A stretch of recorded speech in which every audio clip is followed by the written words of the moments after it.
I love you. আমি তোমাকে অনেক পছন্দ করি। আমরা কি ডেট করতে পারি? মানে একে অপরকে চেনার জন্য। তারপর যদি কিছু হয় তো হলো। আচ্ছা, আমাকে বাসা থেকে শিখে আসতে হবে।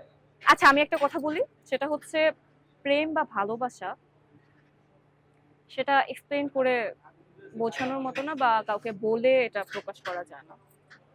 প্রেমের কথা আমি জানি না। প্রেম তো মানুষের মধ্যে বারবার আসে। বাট ভালোবাসার কথাটা হচ্ছে প্রেম বলতে কি? প্রেম যদি কারোর সাথে করতে চাও, প্রপোজ। I love you. আমি তোমাকে অনেক পছন্দ করি। আমরা কি ডেট করতে পারি? মানে একে অপরকে চেনার জন্য। তারপর যদি কিছু হয় তো হলো।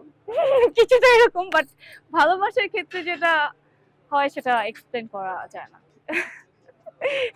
ইভেন আমি চাইও না যে আমি লাইফে কাউকে প্রপোজ করি। নো, আমি আমার ফ্যান, শুভাকাঙ্ক্ষী সবার সাথে লয়াল।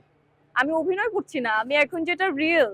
একটা কথা বলবো, আমি যখন থেকে তোমাকে দেখেছি তখন থেকে পুরো পৃথিবীটাই কেন যেন মনে হচ্ছে তুমি তুমি তুমি দিয়ে ভরা।